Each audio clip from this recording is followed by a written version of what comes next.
people on a governmental basis, on the federal level, state, local level. I get to work with people, on in private industry, educational backgrounds all across. And this is the thing that is universal. People are definitely feeling overwhelmed. They're feeling under stress. They're even struggling with anxiety and even panic attacks, elevated blood pressure levels, people that have never experienced that before. And part of it is because of the times in which we're living. We're definitely living in times of uncertainty. We're definitely living in times of change.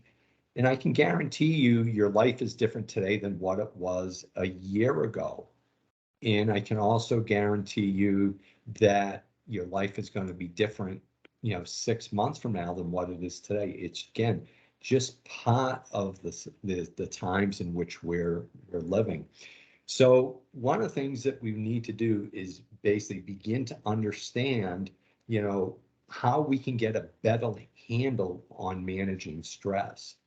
And so let's begin to take a look at that. And so what we're going to do, we're going to take a look at definitely, defining stress. And then I want you to be able to take a look to have you look at what are the specific areas that you feel are your stress triggers. Again, I find that we learn best when we learn from a collaborative standpoint. So, I want you to share your thoughts. And then we want to begin to learn how to recognize those stress signals. Again, what stresses you out may not stress out one of your colleagues. What stresses out one of your colleagues is not necessarily going to stress you out. And we want to learn how to recognize those particular signals.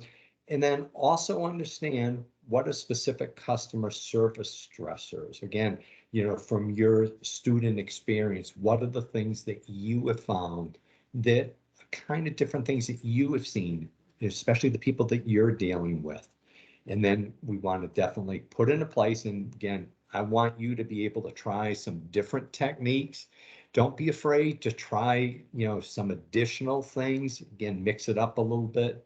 And then the last thing we'll talk about is discovering, mind and body relaxation techniques. So let's begin. So first of all, how would you define stress? So I'll give you a moment before I advance the slides. Again, just from your perspective, how would you define stress?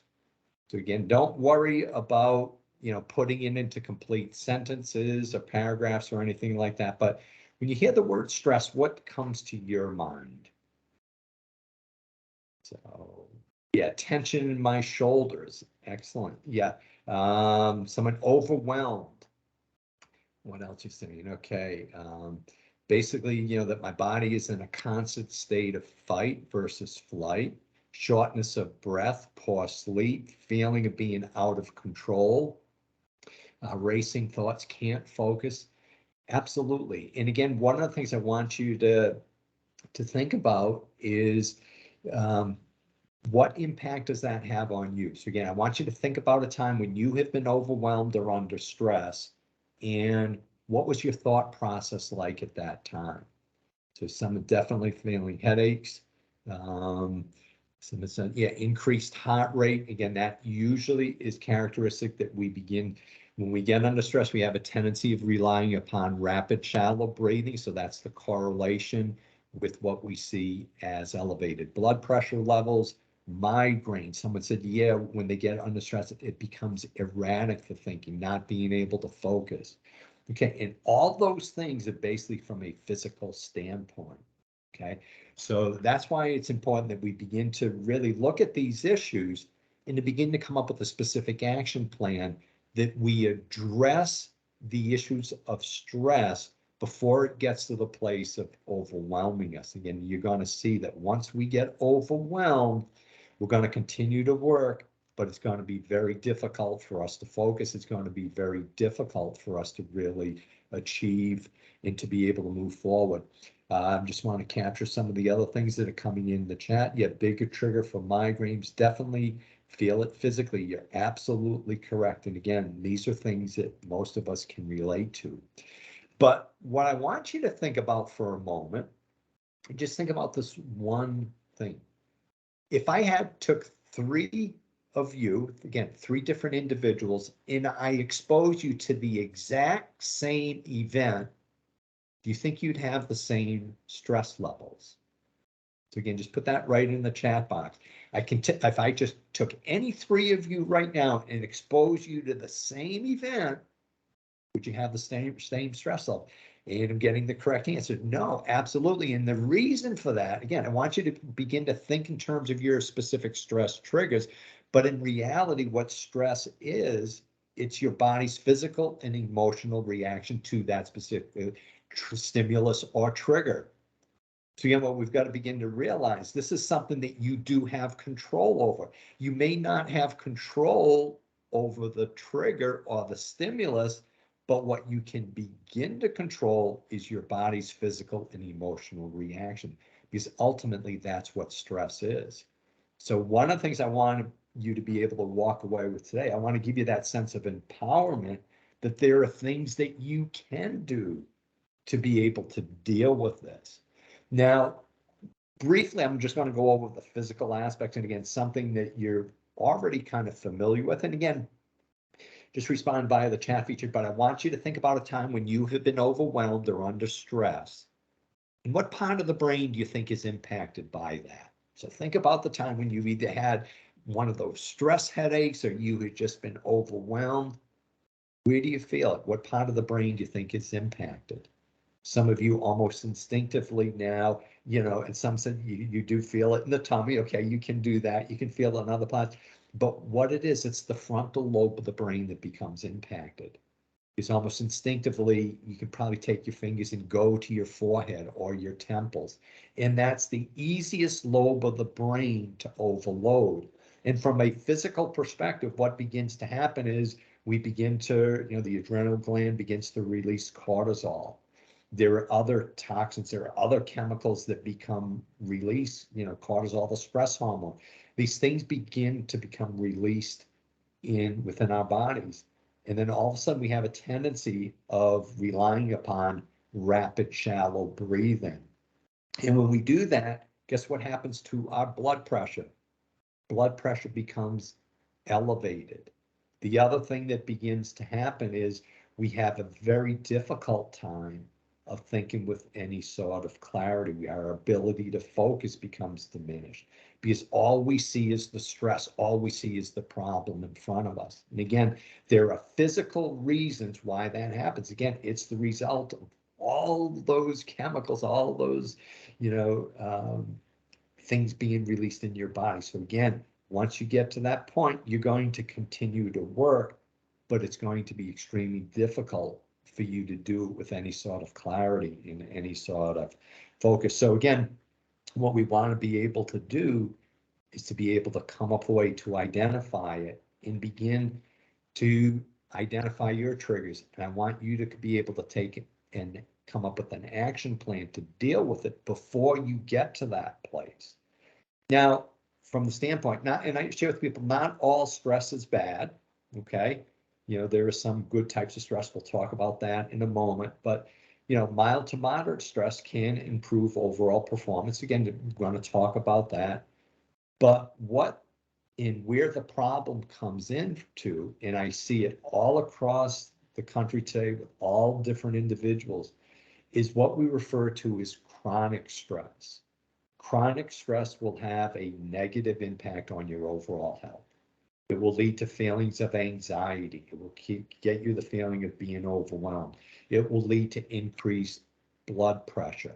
It will lead to problems, with people actually becoming diabetic because it does bring about elevated, blood sugar levels. And so there's a number of different, health issues it will bring about.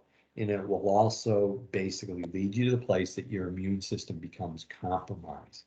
So again, that's why it's so important. And I really appreciate you taking the time today to, be able to develop some tools that will begin to help you. So can you share with me an example of positive stress? Again, I share with people, not all stress is bad. Okay. Someone says, yeah, let's see, job interview, new job. Yeah, and sometimes, I share with people, having a new baby, deadlines motivate us. And that's a great one. For example, sometimes stress can give us that extra push we need to get something done. Planning for a wedding, yeah, the last 5 minutes before a surprise party, getting ready. Again, those are all good types of stress. And I share with people, you know, to one degree or another, stress and change are a part of life. If I go into an organization and I don't see, there's no change, there's no conflict, there's no stress, and that organization is probably stagnated. But the issue becomes is when it becomes chronic. And someone just shared, yeah, playing sports. And that's a great example. For example, let's say you're working out and all of a sudden you're going to do an exercise. All of a sudden you rely upon that rapid, shallow breathing. It gets you pumped up, it gets you excited. But here's the difference between the good type of stress versus what we refer to as the bad type of stress, or the negative stress. Again, think about a time when you're working out. All of a sudden, you get pumped up, you get motivated, you rely upon that rapid, shallow breathing, but then all of a sudden you complete the exercise. And what happens? Anyone share with me again, what happens once you complete that exercise? All of a sudden you send a signal to your body that it's over. You take a deep breath. Glad that that's done, right? What we do under the good type of stress, and this, for example, and all those things you put in as good types of stress, for example, preparing a party or getting that deadline, you get to that place, you take a deep breath, and you basically send that signal to the body that it's over. It's the same way whenever we have to go into a fight versus flight response. For example, let's say that you went into a shopping center tonight, you came out, and all of a sudden you realize you're being followed by 3 different people. All you can focus on is either getting out of that system or somehow, making your stand to be able to fight. But then whatever you do, you're not thinking about work at that time. You're just thinking about getting out of that particular event. Then once you get out of the event, all of a sudden, again, you take that deep breath and you let it out, that your body now has a signal that that stress level is over and you can begin to come down. Okay. Now, what happens with negative stress, and again, the biggest type of work-related stress is what we refer to as chronic stress. That's when it becomes negative, because we're not actually sending that signal to our body that it's over and we can release. We kind of stay at that elevated stage. So again, that's why it's, a negative example. So again, if you can think of other negative types of stress, and again, it could be, being on edge from having to deal with, a person that is in a heightened emotional state. It could be someone that's putting unrealistic expectations on you. Yeah, someone shared, job loss definitely has a way of dealing that. Someone, chess game losing, dealing with an escalated student or parent. Absolutely, those are things. Dealing with illnesses. Parent with a declining health, again, because those things just don't have the tendency of getting that closure and you're able to release it. It stays with you from chronic. Someone just shared financial stress. Absolutely. One of the correlations I have seen for years, if I was working with someone, if I saw that they were under financial stress, and if they stayed under financial stress for any length of time, it actually had an impact on their physical health. And it's actually able to get Virginia Tech to come up with some studies where they're actually able to correlate financial stress with physical health. Absolutely. So again, those are things that, again, when it stays under that chronic stage for any length of time, it begins to impact us on, from a negative health perspective. So again, what are the different causes? And again, each one of you are unique individuals. So again, certain things are going to stress you out. Someone just said, $4 plus gas. Again, that's a financial stress. Or you see the price of groceries going up. Those things are going to have an impact on you. So from the external side, again, it could be those financial concerns. It could be, feeling overwhelmed at work, busy schedule. Also could be, relationship issues against someone on the outside. Now, there's certain things that we can actually do, and that we'll refer to as internal stressors, is the need for perfection. Now, do I have any perfectionists on the call today? If you're a perfectionist, I want you to own up and say, yes, I'm one of those, okay? If you're a perfectionist, okay, I see a number of people are. One of the things that I'm going to recommend you do is to make that mental shift from perfectionism to excellence. Wanting to do the best you can, wanting to do things from an excellence perspective is that's a healthy thing. Where we begin to cross over the line and where it becomes detrimental is when we lead towards perfectionism. Perfectionism is basically when we begin to view things, unless I do it myself, and unless I do it a certain way, it's just not acceptable. And when we do that, we have a tendency of then beginning to basically position our identity, our self-worth, based upon how well I perform. That's when it can begin to be detrimental in our health. And it can also have an impact on those around us. Again, because emotions are contagious, whether from a positive perspective or from a negative perspective. So if we begin to go towards perfectionism and say, somehow my value is based upon what other people think, or doing a specific job a specific way, and unless it's done to this exacting standard, then I have no value. That's when it becomes dangerous. And then also, comparing yourself to others. Again, sometimes we set ourselves up for failure and set ourselves up for those unrealistic expectations. Number of things came in. I know I can't capture them all. Someone else, yeah, we can achieve perfection, but in our pursuit of it, we may achieve excellence. Vince Lombardi, excellent. I love that quote. Someone else, yeah, learning to forgive yourself when you miss the mark is key. I'm a work in progress. Excellent. Again, sometimes, we can learn more from our failures than what we learn from our successes. That's okay. That's a healthy place to position yourself. Now, let's take a look at how stress affects you. And again, you're going to carry your stress in a certain way. Some of you have already identified some places where you're stressed. Some people, you may feel it in the pit of your gut. Others may feel it in their back and their shoulders. Others, you may feel it, in headaches. Again, you can feel it in different capacities. So if you've been able to identify where it kind of has an impact on you, just put it right in the chat box. But again, it's your body's response. So it can affect relationships. And again, someone says loss of sleep, and that's one thing I will come back to that I do want to address is loss of sleep. Yeah, someone said, yeah, constant pit in the stomach. So again, it's going to have different impact on us. Digestive issues, absolutely. And again, the other thing that can happen is our immune systems become compromised. And then also, our life becomes unbalanced. And again, when we do that, I'm a firm proponent. I want you to enjoy your work life, but I also want you to enjoy your own personal life as well. You need to find achievement and fulfillment in both elements of your life. Yes, someone just shared, yes, stress eating to stress starving. So again, it can be from, we can see weight gain as well as weight loss. Again, it's important to learn ways to effectively deal with that stress. And again, what works for you may not work for someone else. So again, you've got to be able to control how you respond to customers. So if you're not aware, right now what I'm going to do, I'm going to pass over to you your virtual remote control. So I want you to grab it. I want you to take that from my hand right now.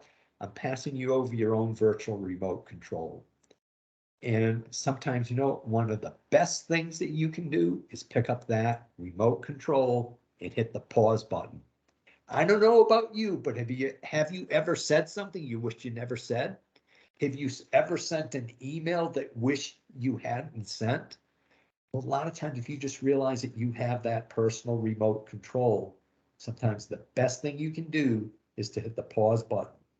I'm also going to share with you a couple of universals that I have found that have helped a lot of people. And if this is something new to you, you may want to jot it down. Universal number one, treat everyone with dignity and respect, whether you feel their words, their behaviors, or their actions deserve it or not.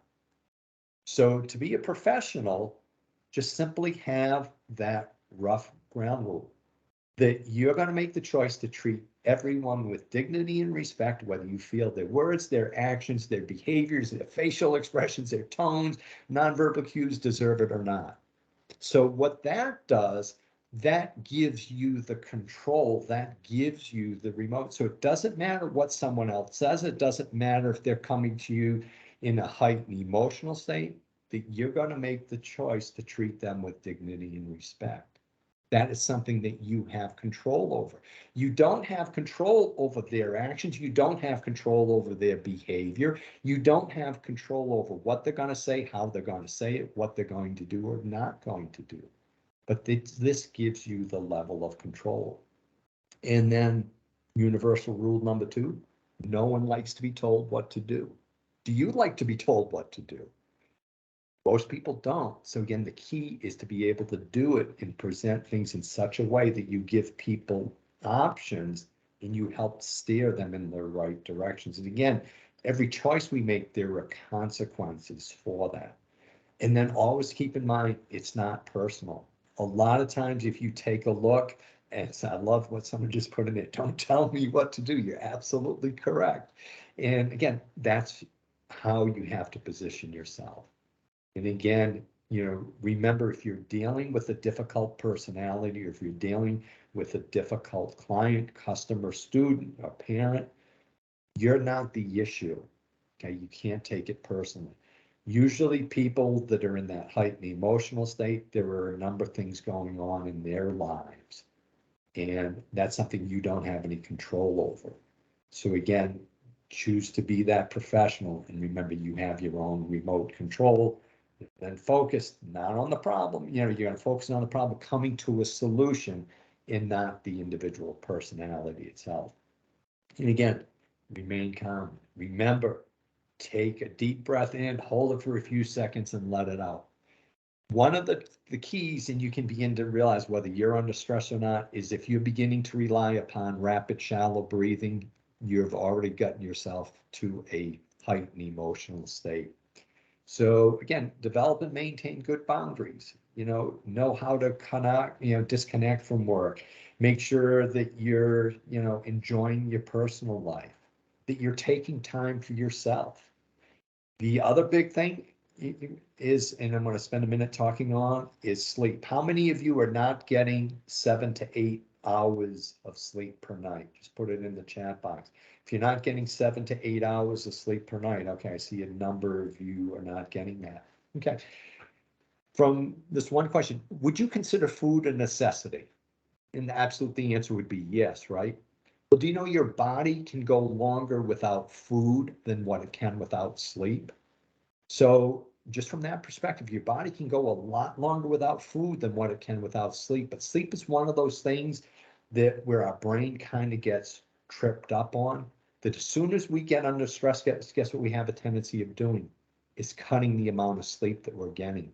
And then when we go to lay down, we're not actually getting restful night's sleep. It's like our mind is constantly racing. We begin to play mental ping pong.